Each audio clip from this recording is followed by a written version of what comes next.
Old Dungeon podcast presents Alive in the Dungeon. Saturday, October 11th at the historic Hemet Theater. For one night only, a special screening of Kiss Meets the Phantom of the Park. Hi, Carly. With a hotter-than-hell performance from Sugar Fix. Come dressed up as your favorite Kiss member or 70s icon to win prizes. You're welcome. Saturday, October 11th at the historic Hemet Theater. Buy tickets online at hemettheater.org or at the box office. Alive in the Dungeon. That's right, you guys. Did you hear that? You wanted the best. You got the best. It's gonna be a good time. Finest band in the world.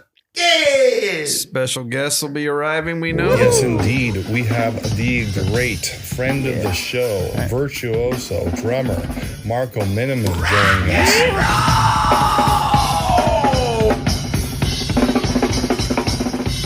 And joining him,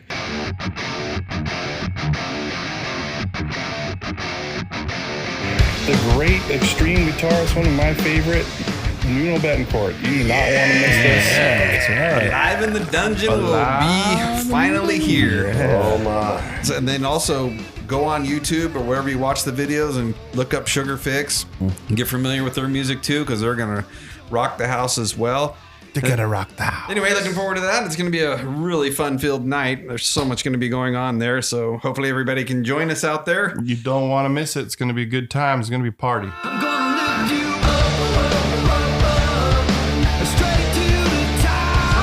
Yes. All right, well, I mean, we're going to kick off the show as well, and to my right, I got C-Blind. What's up, Rusty Bones? Same old, I got the DiAnno. What's up, Rusty Bones? And Steve Areno to my left. House.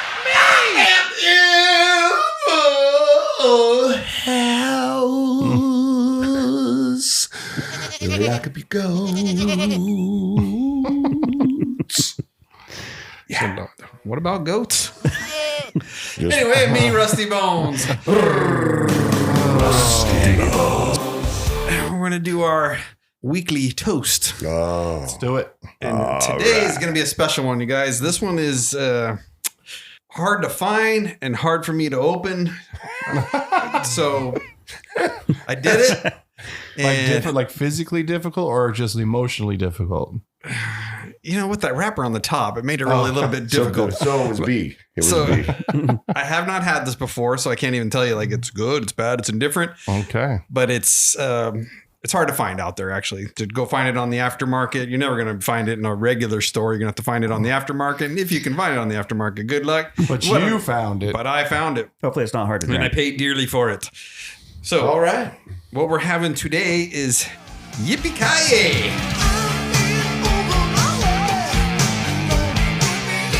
Oh, So we're yeah. having Yippee-ki-yay whiskey from High West. This is coming from the founder of High West. David Perkins says he didn't coin the phrase Yippee-ki-yay, nor did he paint the picture of the cowboy riding the bucking bronco on the front of the bottle.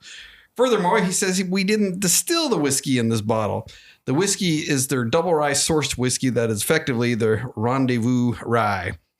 However, Mr. Perkins goes on to say, we didn't come up with the combination that will make you say, Yippee-ki-yay, drinkers of horrible tasting, cheap flavored Ishkabaha. Woo! Or Ishkabaha is an Irish Gaelic pronunciation and pronounced Oosh Kebe Ya for Scottish Gaelic. The phrase is meaning the water of life, for which the word whiskey is derived. So, we're going to be doing some, we're not even doing the Irish part, but that's what it makes you say is that line. I see. Okay. Ishkabaha. It was like we were talking to him. And you thought it was Thursday at 3:30. So anyway, so just for fun, they put this rye whiskey in these barrels that was a Syrah and a vermouth and mixed it and put it in this barrel for it to age. So the nose is ripe with vibrant rye grain, fresh stone fruits, sweet pickles, sage, and cinnamon. The palate starts spicy with allspice, cinnamon sugar, and black peppercorns. Jeez. Vanilla fruit syrup arrives to soothe those spices, developing into a caramel and freshly sawn oak. The dried herbs on the nose also show up in the mid palate. The medium length, warm and slightly dry finish features more sweet fruit, dried basil, and rye spice. So there's going to be an explosion in your mouth on There's this a one. heck of a lot of flavors in this. There's not a going on. I heard pickles, and I was like, And that's yeah. because we got the wine barrel mixing with the rye, so and the vermouth. So anyway, the whiskey is from High West, from the Old Town Park City, Utah, coming in at 94 proof. This is a very limited, hard to get bottle, as I mentioned. Yippee has been discontinued, if you can even find it now. So you can open it and share it with friends or keep it for nostalgic treasure. I have built this one up, so hopefully it doesn't disappoint. So you guys ready to do this? All right, Let's do an explanation of this Let's bad see boy. what it actually tastes All right. like. Cheers.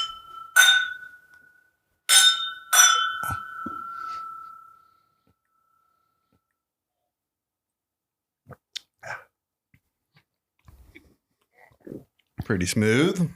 Do you taste the cinnamon sugar and the allspice and the black Yeah, peppercorns? there's a lot of stuff going on there. Yeah. It's spicy for sure. Mm-hmm.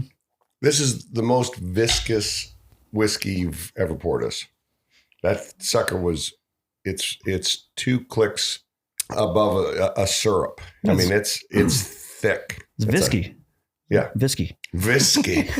Visky. Visky. That's a fine visky. Oh, no. It's Okay, good. now the allspice is kicking in. It's got now more flavors coming. Yeah, and then there's, then the Wow. pickle. The It's pickle's like a after. journey. Sweet pickle. This is visky business. How long were you sitting on that one? I was waiting for it. All right. So the phrase yippee-ki-yay derives from the cowboy refrain yippee-yi-yo-ki-yay from the 1936 Bing Crosby song, I'm an Old Cowhand.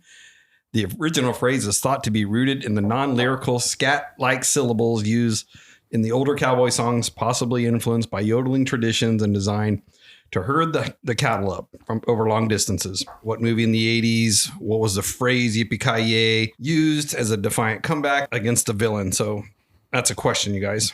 In It's this one of the podcast. greatest Christmas movies ever made. Oh, he's got it. Die Hard. Die Hard. Yeah. Look at you guys. You It's guys just are in during. fuego. It's during Christmas. It's not a Christmas movie. Oh, it's Christmas. Well, it's at Christmas time.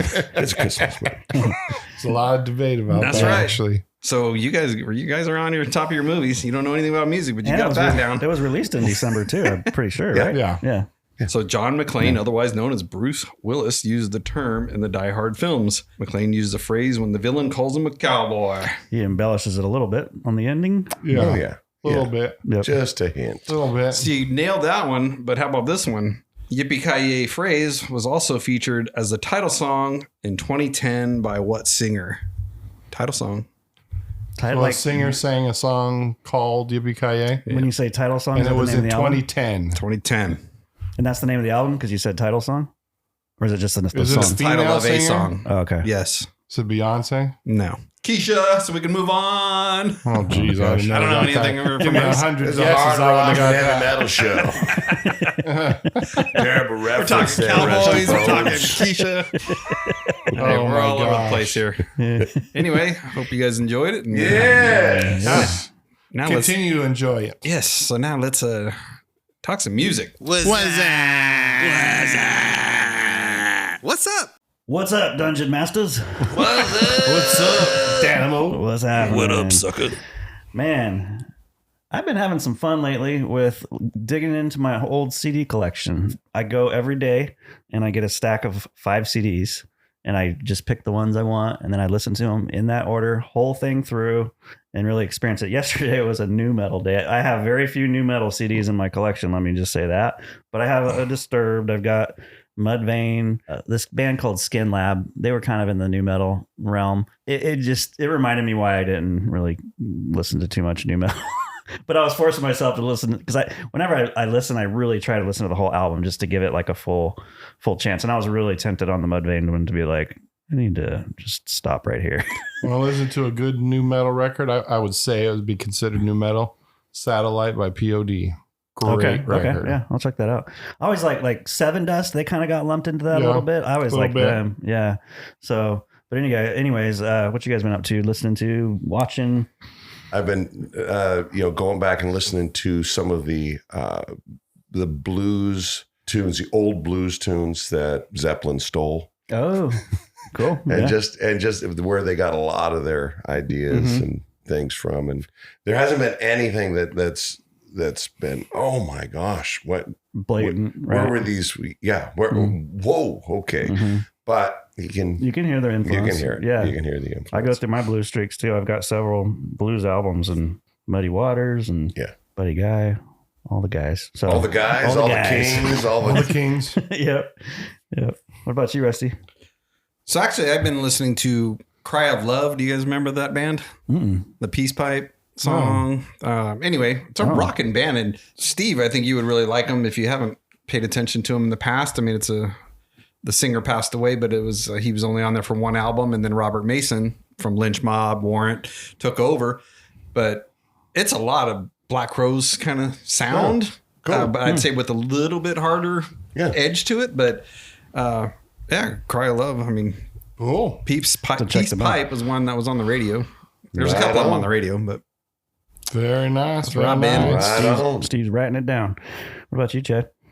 There was 2 albums specifically that I was listening to very recently. One being a non-hard rock record, but a phenomenal record. I think I might know what Killer No Filler, Tears for Fears. Everybody loves a happy ending. What year did that come out? Like 2010, I think it was. Okay. It was it was 2014. It was 2014. Okay.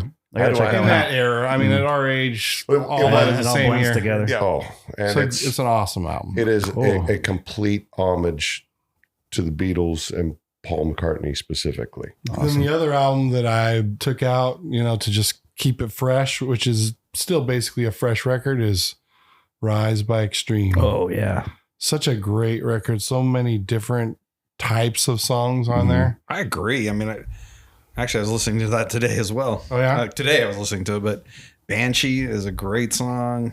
I mean, oh my God, there's so many great songs on it. Beautiful Girls. Obviously, Rise got a big rise, but the album is like incredible, and it's diverse. I mean, it's really diverse and really great music. I think they're working on another one. I thought I saw a post. They're working on it. They are. So that means it'll come out in 2032. Yeah. Right.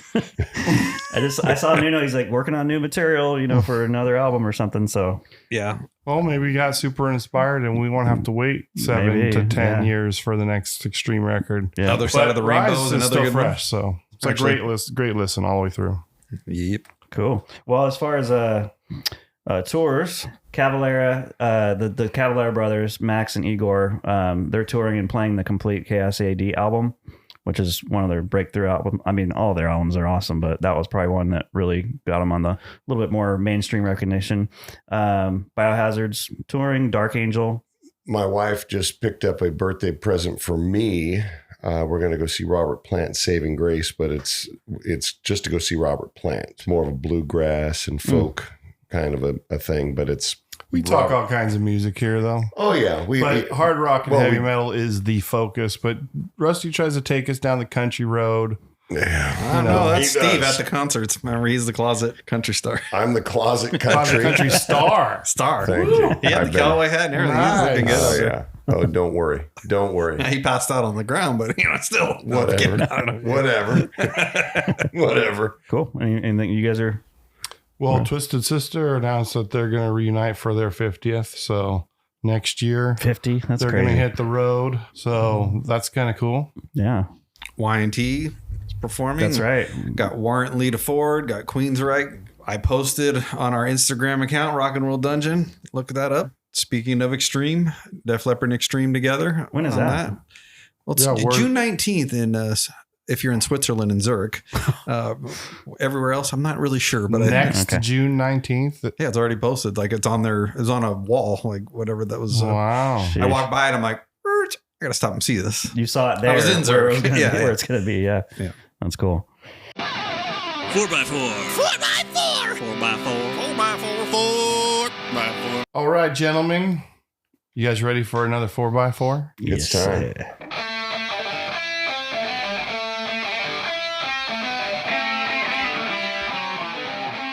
We're going to get into one of the best metal bands of all time. Again, we're going to revisit the great Iron Maiden. Yes. Yes. This time Excited. we are going to be talking the Paul DiAnno era. Mm-hmm. So the first two records, one entitled Iron Maiden, one entitled Killers. And we are going to be doing the top 4 songs. Rusty, how easy was this for you, or difficult, or otherwise?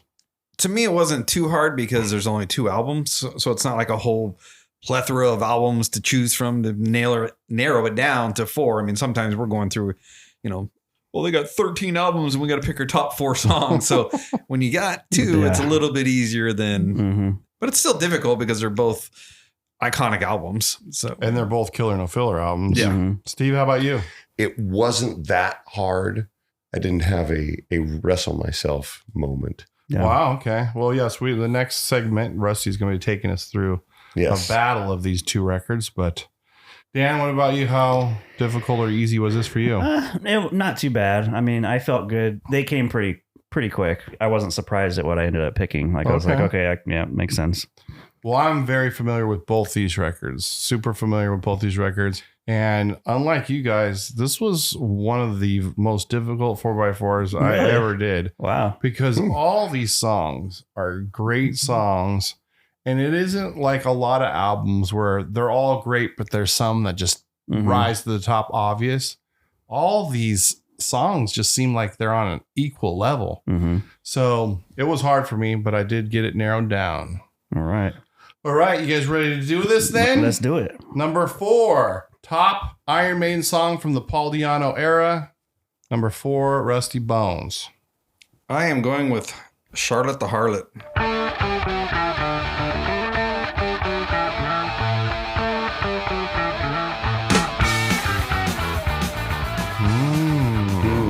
And why is that? Because I like it. That's the best answer. You like the song or you like Charlotte the Harlot? Both. Good answer. Both. Number 4, Prodigal Son. Another great one. I love the feeling of that song. Well, number 4 for me, Iron Maiden. Another great song. I had Iron Maiden on my list. I love the lick on that and just how it starts, but I didn't choose it. But my number 4 is Murders in the Rue Morgue. Yes, great song, great drive. All these songs are either super metal ballad rock songs or driving songs. But Murders in the Rue Morgue is my number 4. So, Rusty, are we going to have a double here, or are we? Well, to kick off the next round, we're at round 3. We're going to have a double.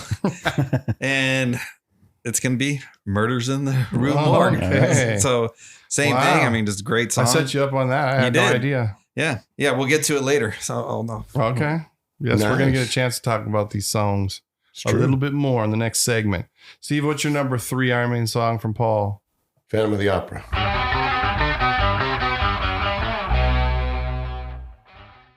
Another great one. Another good one.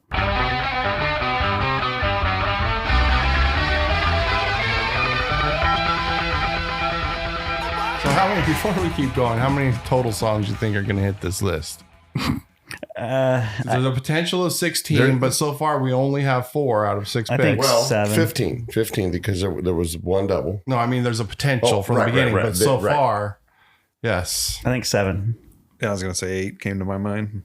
We'll see. Interesting. I'm going to take the over. The over 8? I'm going to go. I'm thinking we're going to hit over 8. But Wow. all that does, it speaks to How great it is. Records are, yeah. Yeah, absolutely. of the tunes. Yep. That's awesome. I have a feeling that at least 2 of these songs that I have left on my list are going to be said. All right, Dan, what's your number 3? Number 3 is Murders in the Rue Morgue. So far we got that 3 times. Yep. All right. Well, my number 3, this was probably my favorite song when I was a young lad from these records. The bass, the way it kicks out. Killers. Killers from Killers. Yeah. Killers from Killers. That driving bass in the beginning is just, it's so awesome.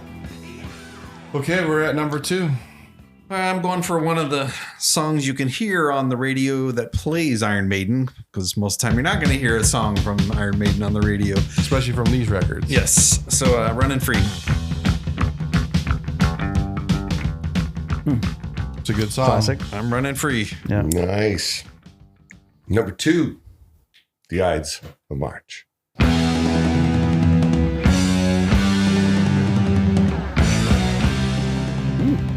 Yeah, I mean, I'm not going to disagree with any of these songs. I mean, I feel like I could have made this list 5 times. Mm-hmm. Me too. All right, Dan. Well, Could have had it 16 different ways. 16 songs. Number 2 for me is Phantom of the Opera. Really? Yeah. Which was already said. Mm-hmm. My number 2. Phantom of the Opera. Yeah. Great lick on that one as well. Just the whole feel of that song. Mm-hmm. So let's see what's at number 1. We got a lot of doubles and even triples already. Number 1, tell us what it is, Rusty. So this one, I believe it's in like every set list for Iron Maiden they play normally, unless they're playing an album. Wrathchild is Yeah, that's a great. my number 1 I pick. almost I picked that one. mean, another big one, but I'm not tired of. Can't get tired of these albums, but tired of that song that you still hear. Like, it's a great song. Indeed. Number 1. Wrathchild. It's the bass line. That's the bass line. And I said that with my Great bass line. other list. It was That right there. It was. I remember exactly where I was when I heard that bass line for the first time. And where were you? I was in my buddy's. We were at his house, and we spun the record. I was in the 8th grade, and that sucker came on, and I went, oh, "What is this? Yeah!" Yeah, no shortness of great bass lines in a great band that is led by the bass player. Exactly. All right, Mr. Dan, what's number 1 on your list? Number 1 is Killers. Very nice. Yeah. Well, my number 1 song is Wrathchild. So 3 number 1s. Wrathchild. 3 out of 4 Dennis. Yeah, there you go. So how many do you think made the list? Yeah, we had triples and everything Yeah. on there. So the over. the over Steve wins. wins. The over wins. And then honorables, I have the rest of the records. All Every of song on the all albums. Yeah. So- I had Innocent Exile, but yes, it could go that route too. I'm good with that. Right on. Let's talk some more Iron Maiden.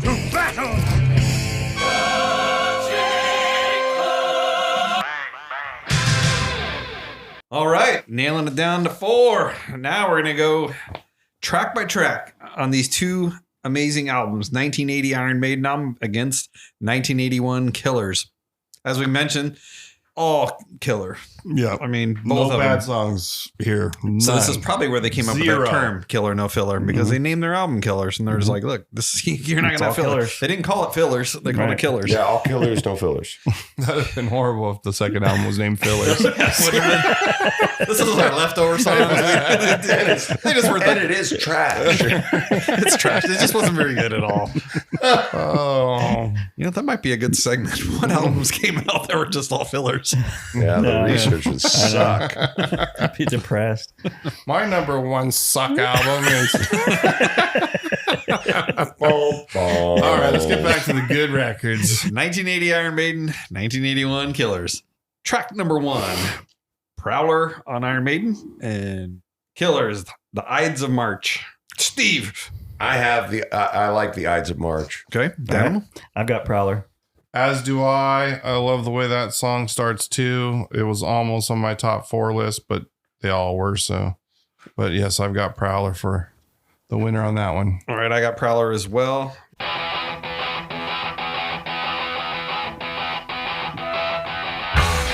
The other one is great. It's more of an intro to me to the, That's what I was thinking too. you know, I mean, it's Sounds awesome. It's just kind of short. number 2, Remember Tomorrow on Iron Maiden or Wrathchild on Killers. I have Wrathchild. Done. Oh, I got Wrathchild. As do I. To me, this was the toughest one because both those songs were pulling at me. But I've got Wrathchild, and obviously I had that at number 1. Us three, Steve, Chad, and I better put that one as the winner of it since it was our number 1. Right. Iron Maiden. So anyway, Rothschild. Yes. We don't want no contradictions. So that was a unanimous across the board on that one. Yeah. Track number 3, Running Free off Iron Maiden, or Murders in the Rue Morgue on Killers. I have Running Free. I'm running free. It's really hard not to sing these songs as Yeah. we're saying the titles because they're all I got Murders in the so Rue Morgue. catchy. Yes, Murders in the Rue Morgue. You got that too? I do. Yes. Actually, I had them both on there. So to me, this was the toughest one for me between those two songs. If that was the hardest selection, but Running Free didn't make your list. It did. It was on his list. Yeah. Oh, it was? Yeah. Oh, okay. I should start listening. What'd you say? What? Why start now? Spinker says what?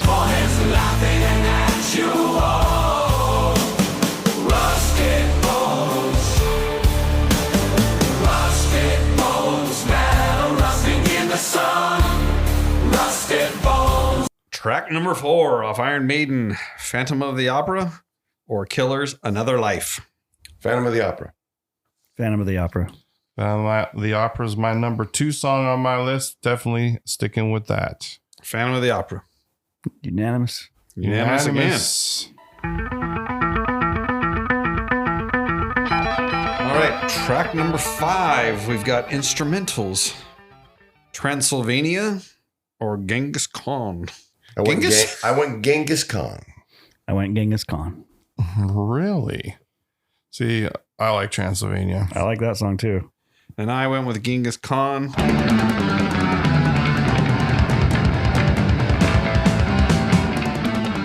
It's a song about the feeling of the army going into battle. Yes. Let's get them. All right. Track number 6. I would call it a ballad. Strange World of Iron Maiden. Yeah. Or That's fair. Innocent Exile off the Killers. I went Strange World. I like Strange World. Really? Even with that bass on the... Figured Yeah. for sure with the... No, That's all right. Well, there's prominent bass in Every song? every single track Yes. of Iron Maiden. Yeah. Yes, it is. So Yeah, of every album beyond these records. yes, I'm just saying it for you. I was surprised. All right. So I've got Innocent Exile for that one. As do I, Danimal. As do I.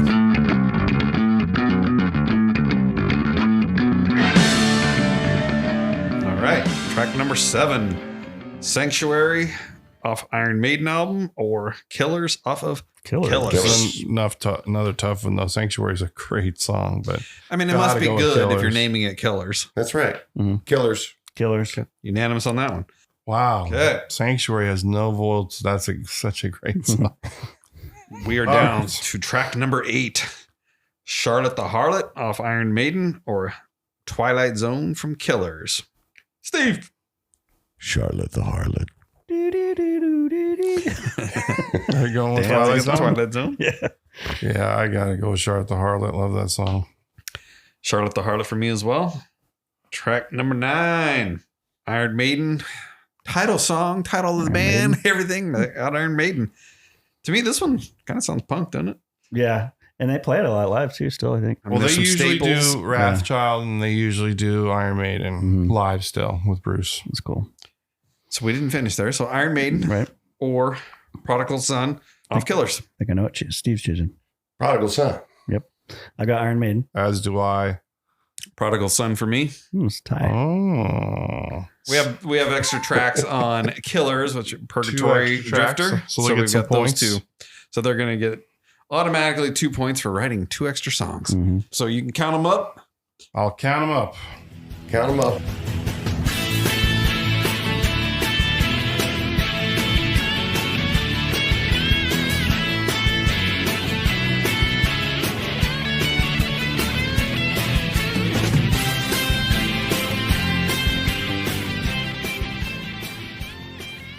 All right, gentlemen.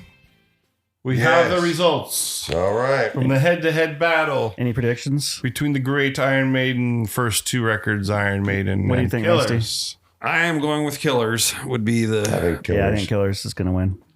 Okay, well, you guys are correct.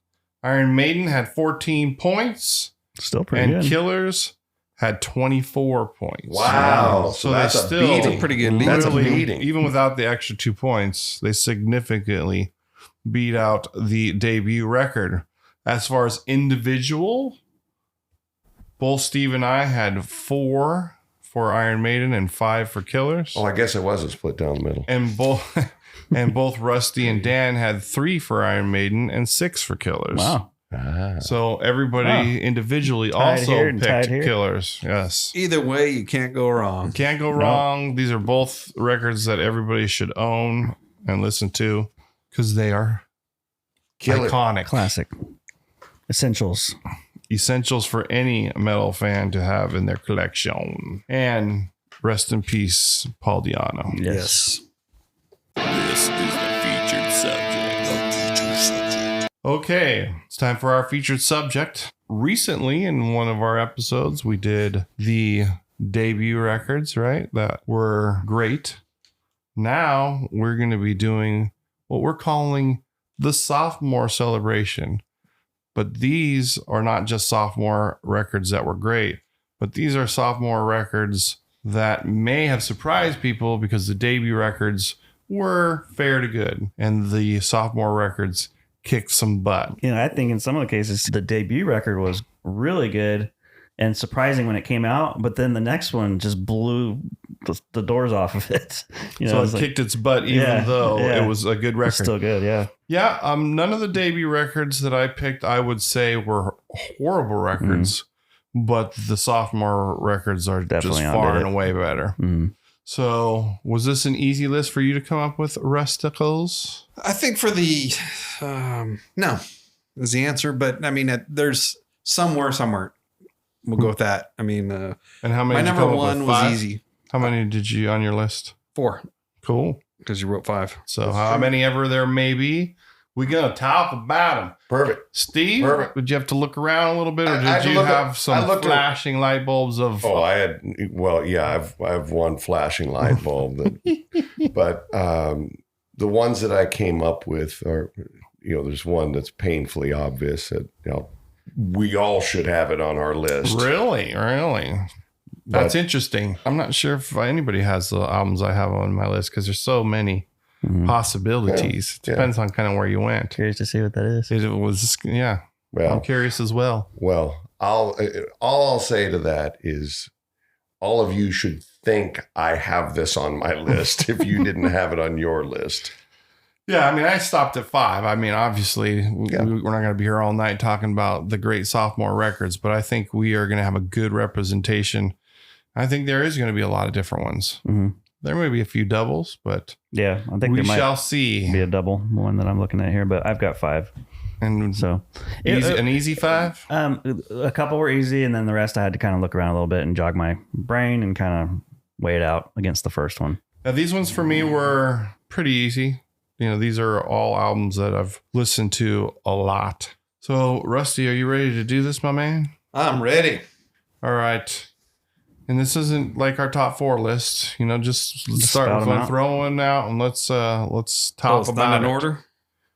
No, this No is in particular any order? kind of order. This is just any sophomore record that kicked the debut record's butt. All right, so let me get some hate mail on this one because I mean, to me, Already, yes, both of them were good. I mean, both of them are great, actually. meaning the debut record and the The sophomore debut record. album, but I just think the better sound, writing, the recording, the producing of everything Oh, on this man. album was I that much think- better. I think I know he's this is- the same one that I've got. I doubt it Oh, okay. because this is going to hurt you guys. It's gonna hurt. I'm going with Ride the Lightning versus Kill 'Em All.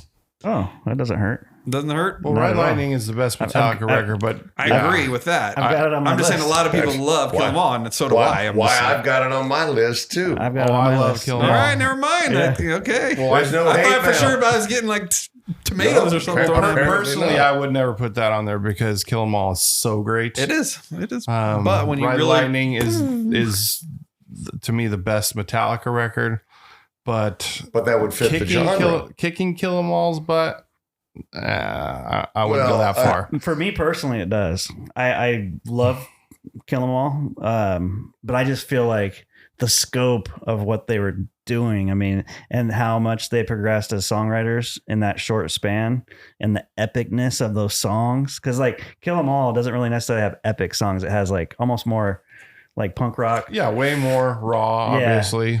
So that's why I have It it was- on mine too. I thought of it, but I was like, man, You I almost felt like you were can't put betraying that on. It was a new level. Mhm. It was it was good. But Indeed, it was. now No it's question. Now it's a new level. Mhm. No question. You're right. It's definitely a sophomore record to be celebrated.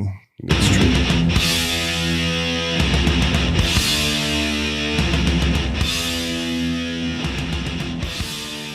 All right, well, I'm going to throw one Offer up out. another one, Steve. I'm going to throw one out from foundational pillar bands, self-titled release, Black Sabbath, second release, Paranoid. I've got that on my 70. list too, man. Wow. I got that on my You list. Second guys release. You both have it on your list? Oh my goodness. Yeah. on my list. Wow. But that was so it was great. That's crazy. Yeah, the first one was awesome and groundbreaking, and like, what the hell, what is this that I'm hearing? But Paranoid just has so Paranoid. many like landmark songs on it. Black Sabbath, something was being birthed. This thing called heavy metal was being birthed. With Paranoid, it was this is heavy metal. Blueprint. Yep. This is it. That's a good take.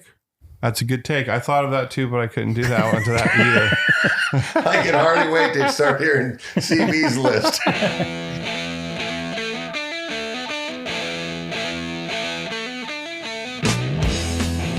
All right, Dan, throw one out. Throw one out. Let's see if you guys all got that. I've got Peace Sells, but Who's Buying? I got that too. Just a level up from Killing Is My Business. I mean, production, songwriting wise, the artwork, like everything is just Definitely wasn't a sophomore slump. no, not at all. Yeah, definitely not. This list is the opposite of a slump. Mhm. And it's kind of weird with that too, because I feel like it went Killing Is My Business here, then you got Peace Sells, but then I feel like So Far So Good was a little bit behind Peace Sells, but then Rust in Peace comes and blows them all out of the water. You know, Yeah. it was kind of a weird progression, but anyways, yeah. Well, it's great when a band can keep on putting out great records, Mhm. right?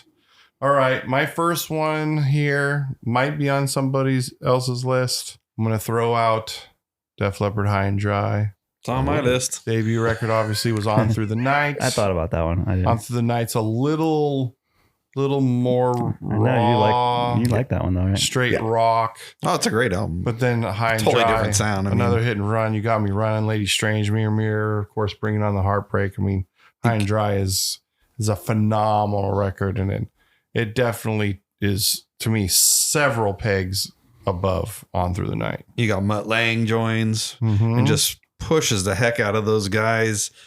They lose. What was his name? Pete Willis. All Pete right. Willis is Pete on Willis. High and Dry, but But he leaves after just the pushing from Mutt Lang to do it again. Do it again. so you have that on your list? I do. And you also had it on your list? I do not have that on Oh, my okay. list as your original take from it. I was like, I don't think I could put that on the list. It's interesting. Well, I knew you liked On Through the Night. Yeah, well, I quite a also listened. I had Pyromania and High and Dry before I had On Through the Night. So when you listen to that in order, Yeah. it's kind of kinda even more of a like almost a letdown. Yeah, it's kind of tough. When you go backwards like that. Mhm. If you listen to it in order, you're gonna really get that. You're going to be more feel attached the to way. it. Yeah.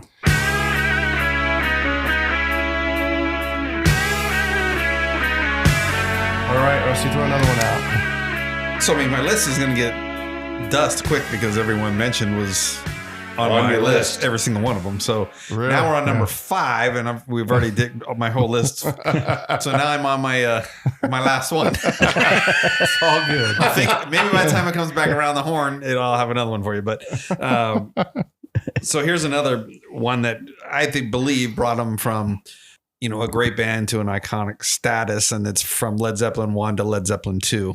Yeah, I couldn't do that either. I know a lot of it's tough, but I think, Yeah. I mean, Led Zeppelin 2 is arguably, in my opinion, the best album. A lot of people pick 4, but I think on the show I picked 4, but you You're can go 2, back and right? forth. Physical Graffiti. So, I mean, Well, Led Zeppelin, you know. that is on my list, and that's what everyone should have been saying. Oh, that'll be on Steve's list. really. Why- Oh, absolutely. well, I know you love Led Zeppelin Absolutely. 2, but I didn't know what you'd think it'd be like. that Zeppelin big of a 1 difference. is fantastic, but Zeppelin 2 blows Zeppelin 1 and away. it had to be great because because of Led Zeppelin 1 was great, but I didn't pick any where I felt like the debut record was better than good. No matter what how great the sophomore record is, the sophomore record really had to be like almost a surprise that this band is going to be better. That was just the way I looked at it. No, that's cool. But yeah, that was Zeppelin. I was surprised that you did that too, because I was gonna pick that as well, and I didn't, just because of that reason. Yeah. Almost feel like you're disparaging the debut record in some way. But that was, I'm hearing this stuff. It's my older brother that's bringing all this stuff around. But I'm hearing Zeppelin 1, and then I'm hearing Zeppelin 2, and I go, that's freaking awesome. Mm-hmm. But it didn't change for me. See, for me, Zeppelin 2 is that's the top of the mountain. That's the top of the mountain until Physical Graffiti. Wow. Well, I think it was a huge step down from Zeppelin 2. I mean, Celebration 2 to 3? From 2 to 3. I would agree with that. I think, especially at that time when you're kind of expecting heavy. Except for first song. Immigrant Song. Immigrant Song and Celebration Day are great for Zeppelin 3, but everything else, Roy Harper and which are great songs. They're great songs. But at the time, I didn't listen to that record a lot when I was young because it was mellow. Right. Mm-hmm. Right. But man, Led Zeppelin 4 and Houses of the Holy. Yeah. Before Physical Graffiti. Oh, yeah. Yeah, those records. To me, that Led Zeppelin records are a gift to mankind. Mm-hmm. They absolutely are. And I hold them in the highest esteem. I know you do. With a purple umbrella and a 50-cent hand. Living, loving, you got a different one to offer there, Dan? I think I do that no one maybe has is Tool, Enema. That was their their second album, because the first release was more of an EP. Right. Undertow was their first full length. I really liked the EP. That's the first version of Tool that I heard. And then when Undertow came out, I was like, I thought it was good, but I wasn't really into it at the time. And then Enema came out and it just blew me away. I remember just listening to that thing on repeat. It was like 96, I think. So to me, that one blew the socks off of Undertow. It's always great when the debut album is good and you're not really sure if you can expect a whole lot more. And then they just blow your mind. I was almost disappointed with Undertow because I liked Opiate so much, and then Undertow came out and I thought it was good music, but I just didn't like it as much as I liked Opiate. Right. So when Enema came out, when Enema came out, I had my doubts, and then it just like blew me away. And it's that's great. Definitely my favorite Tool. Love it when that happens. Yeah.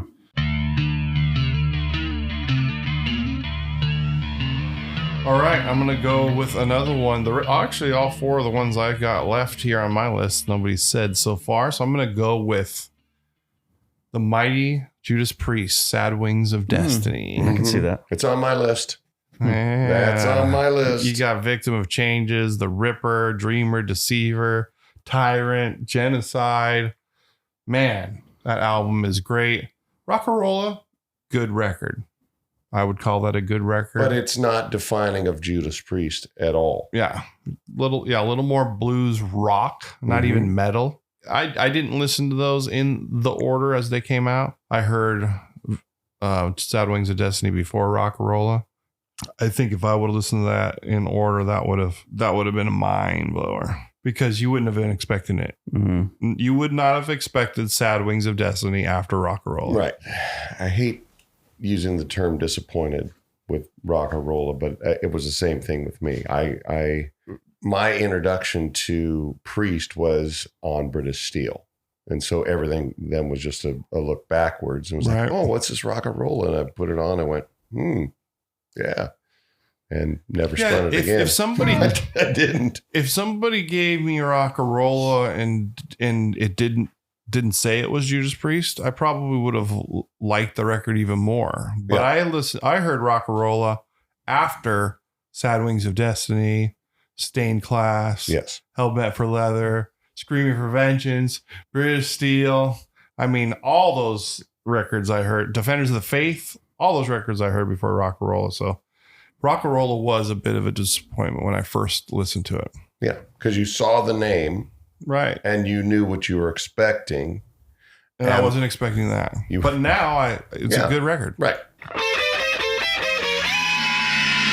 You're in for surprise. You're in for a shock. Russ, do you got another one? Did you come up with another thought there? So I came up with one, and I'm gonna go with the debut album from Alice in Chains was Facelift. I mean, Man in the Box was, huge hit. Still is probably one of their biggest songs, honestly. But then Dirt came out, and it's got a whole bunch of hit songs on that one. That's my last one on my list too. I mean, that is a great Them Bones, album. Damn That River, Down in a Hole, Yeah. Rooster, Angry Chair, Wood. Mhm. I mean, That's what a an phenomenal album. So, I mean, phenomenal record. yeah. House in Chains, we don't talk about enough here. I know. We don't. That out of that grunge music, I think they're a little bit different from that, even though that's Me where they're too. from and all that. But that was definitely my favorite by far. favorite, too. I think they were the When best. when Alice in Chains came out, which they were the first, Man in the Box came before Smells Like Teen Spirit and any of that stuff.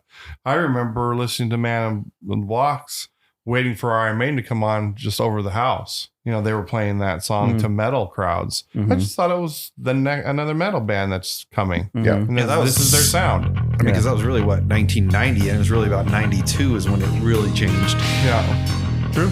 Yeah. True that. Yeah. You got another offering for us, Steve? Nope, we exhausted my list as well. Wow. That's it. My list is Man, done way too. more doubles than I expected. Yeah. Yours is Mine's done. After Rusty said Alice in Chains, that was my last one. All right. Well, He stole it. I got three more to throw out. All right. Now, let me start with one that I truly think this first record is but the second record is one of my favorite of all time. It's Pantera, Projects in the Jungle. Oh. Of course. That flag, I'll Pantera fly had to make forever. it in here somehow. Projects in the Jungle is one of my favorite records of all time. I do love First that record. album is Metal Magic. Kind of a clumsy production. Songwriting's not as good. It's fun to listen to what Dimebag Darrell was doing at that time, especially now. But yeah, Projects in the Jungle kicks its A. Could you see any of the songs from those first wave of Pantera before Cowboys from Hell? Could you ever hear them playing? Like, I never did. no, I mean, could you ever? Live? Now, I'm saying, could you see them playing after Cowboys from Hell came out and you're into? I don't think Phil Vulgar could sing those Display. songs, actually. Really? No, he didn't. So I'm saying, like, Iron Maiden, we were talking about it earlier. They're playing still songs from those first two Oh, albums. Could you see? I know. Well, Pantera divorced those records when Cowboys from Hell it's a came different out, band. and It's- you go out on their website, they didn't even have these records. Even they divorced themselves from their '80s sound. When So much. I mean, I think most people in the mainstream thought that Cowboys from Hell was their first album. for sure. I did. that's I did what too. they wanted it to Yeah, be. yeah. See, I was already listening to Pantera, so Cowboys from Hell was a disappointment I for remember you me. saying that. Yeah. But Well, Projects of the Jungle is a At the killer time. album. Well, actually, Phil Anselmo does hit some of those high notes. Yeah, I he mean, does. you think about it. But he does Not not like that guy. Cemetery Yeah. Gates. He's hit some high notes in Cemetery Gates. Yeah, and Anyway. the first record that he was on is actually That's a little right. bit more like 80s rock than Yeah. what they became in the 90s. Yeah.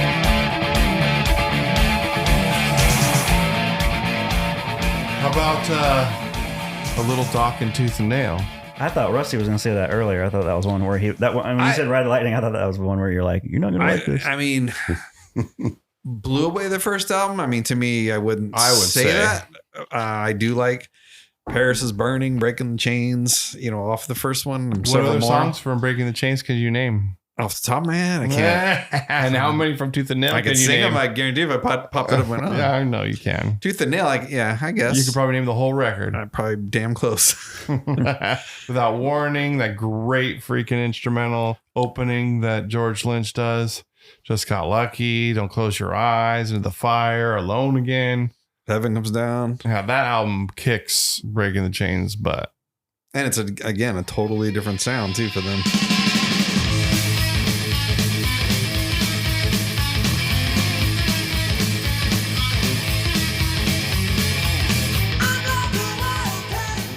This last one that I had written down is Winger in the Heart of the Young. I think In the Heart of the Young is an underrated record. It's got phenomenal guitar playing from Red Beach throughout. Great songwriting on it. The debut record was good. A couple really good songs on the debut record, but I would call it a good record. In the Heart of the Young, to me, it's a killer no filler record. Loosen Up, Easy Come, Easy Go, In the Day We'll Never See, Baptized by Fire, and then a couple great ballads on there, Miles Away and Rainbow in the Rose. That's a great freaking record. And it kicks the debut record's butt, in my opinion. And so, like you said, Red Beach, but even Kip Well, Winger, amazing bass player, musician, and writer. singer. I mean, and Rod Morgenstein on the drums. I mean, he's freaking He's Rod Morgenstein. I gotta check Kip more put of a their stuff. great band of so much talent around him. They got a bad rap. It's nice They to see ended him up getting a still bad doing it. rap. Yeah. Yeah, at the time they did. Why- They're on top of the world. Why did they get? Because Beavis and Butthead. Yeah. Oh, Yeah. that's right. Yeah, they were making fun Metallica. of Winger like they were a sissy band. Now, they didn't help themselves by some of the videos they put out where Kip Winger's like clothes are hanging Kind off of doing the Billy them Squire and- thing. Yeah. Rock So, Me Tonight. Mhm. Their albums were kind of made for women kind of a thing. Right. Or guys that just wanted to see women. Got my hand on it. In the Heart of the Young, if you don't know that record, listen to that record. The production is phenomenal. All the songs have incredible catchy melodies. It truly is a great record. I gotta check out Winger more. Even 7, the 2023 release, they made a lot of great albums, and it's nice that was it Large or one of them apologized to them too from treating them bad back in the day too. Yeah, I remember we talked about that another time too. I can't remember who that was. Yeah, they're really a virtuoso band, but they were, they put themselves kind of in the same camp as Poison by the way they looked and stuff. Mm-hmm. So they didn't get the musicianship credit that they deserved. Mm-hmm. Baptized by fire, painted by rain, under the spell, feeling no shame. Baptized by There you go. Some sophomore albums that kick some major butt when the debut record might have told you, oh, good, but I'm not sure. The Dungeon recommends. All right, guys, what an episode. We're talking about top 4 Iron Maiden songs and the 2 albums, Iron Maiden versus Iron Maiden Killers, the Sophomore Celebration. So you guys got anything to recommend before we wrap this up? Old hardcore band that I used to listen to a lot, and I've just dug their CD out recently. The band is Integrity. The album is Systems Overload. But the album to check out, if you haven't heard Integrity, is Humanity is the Devil. It's just pretty grim sounding name, but it's a really cool album. I would recommend Hailstorm's new record, Everest. It is a great record. We'll be doing a review of that coming up in an episode coming soon, but a great release they just released. Sweet. All right, I've got a few things, so I'm going to keep you guys here all night. For one, if you haven't listened and paid as much attention to him, because there's a lot of these bands that he's played with, but Marco Miniman, he'll be at the KISS event, so I'm hitting 2 plugs here at once, but look up Marco Miniman and the stuff that he has done to the Aristocrats, to Hans Zimmer. Looking forward to the KISS show. Marco's that we'll going to be there. Yeah, I mean, not the KISS show, but our show for the KISS Live event. in the Dungeon, October 11th. We good? Rock and roll! Thank you for listening to the Rock and Roll Dungeon. Until next time. You're in the dungeon, baby.